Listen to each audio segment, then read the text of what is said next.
Hey guys, I'm back. I'm going to introduce my new bike to the vlogging. It's a 2009 Ultra Classic electric ride. Picked it up last week, so I've evolved from going on the V-Rod to this thing, because this thing is going to be way better on the highway and just better set up. I mean, look at the luggage space on it. Like that is just incredible, isn't it? It's a nice machine. Picked it up last week for a good price. It's a 96 cubic inch, as far as I know, pretty stock standard. It's got some Screaming Eagle mufflers on it, some slip-ons. Yeah, that's about it. It's neat.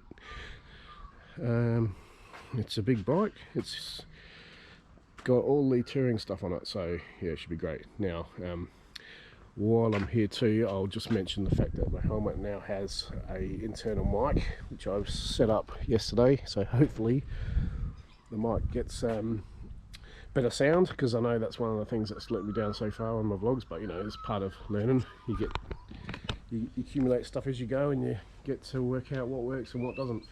I also bought this flexible GoPro stand. It's not a GoPro brand. It's just it's not a dirt cheap one online though. I got this one from JB Hi-Fi. Cost around about, I think it was about 49 bucks or something like that. Better than this piece of crap that I bought, which is just fucking shit. See, just don't pay to buy cheap shit. And imagine that happened.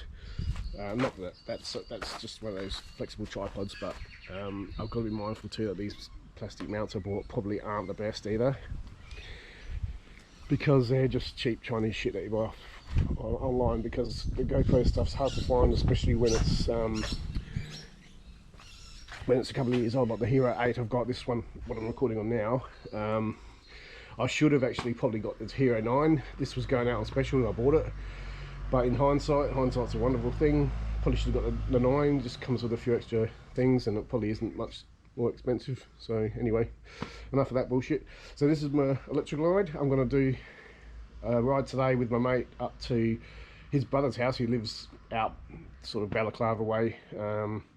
It'll be a good little test, just to see what it's like. And I've still got a few things to do on the bike cosmetically, but nothing really major. Just the forks have got the pitted on the front. I've already sort of polished one up a little bit.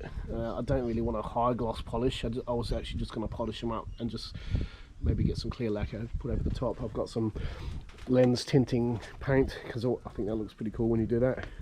But I mean, other than that, maybe a screen in the future, because the screen's a bit low.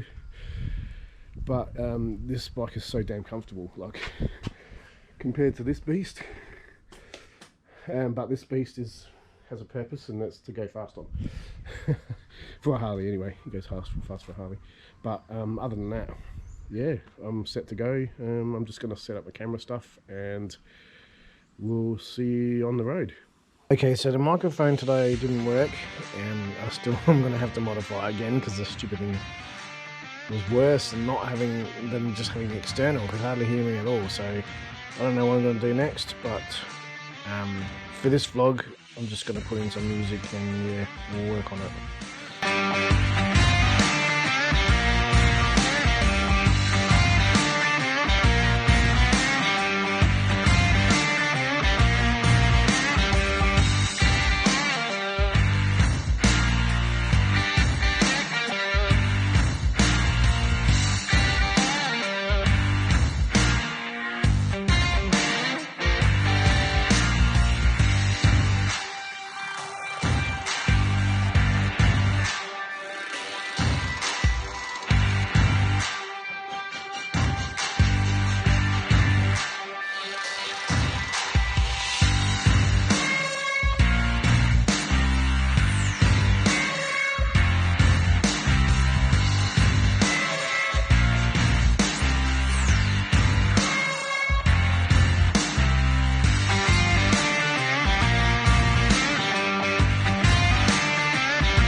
I reckon the hardest thing to get used to on this bike is the gear changes. The V-Rod revs at about 3,000 RPM. Any lower than that, and she just does not like it. She bounces around. It just hates going slow at low RPM. This bike, however, probably is best at 1,000 RPM less than the V-Rod, so it's kind of hard to get used to, especially when you're cruising along the road and you're doing 2,000 RPM and you look and it's actually handling it quite well, whereas the V-Rod would not do it. It would just be a pig basically. It does not like low RPM. So what I'm finding is, and when I'm cruising along, I'm sitting on about 2,500, 3,000 RPM, when realistically I should be down at 2,000 RPM. So that's probably the hard thing to get used to. But apart from that, it's a really good bike. It's got plenty of power. It does what it needs to do, and it's lugging all the gear. It's a brilliant bike for this sort of stuff. So yeah, anyway. And the other thing I love about it is the cruise control. The cruise control adds to the luxuriousness of it. Like you cruise along with the cruise control on, and you get your hands free, your right hand's free to stretch, and so yeah, I'm really loving the fact that it's got all the bells and whistles on it. Plenty of storage space. Today I brought my drone and all the other camera gear, and I've got all the accessories and stuff, and it all fits nicely, and there's no actual need to have a bag on your back, which is friggin' awesome, I tell you that.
just leaving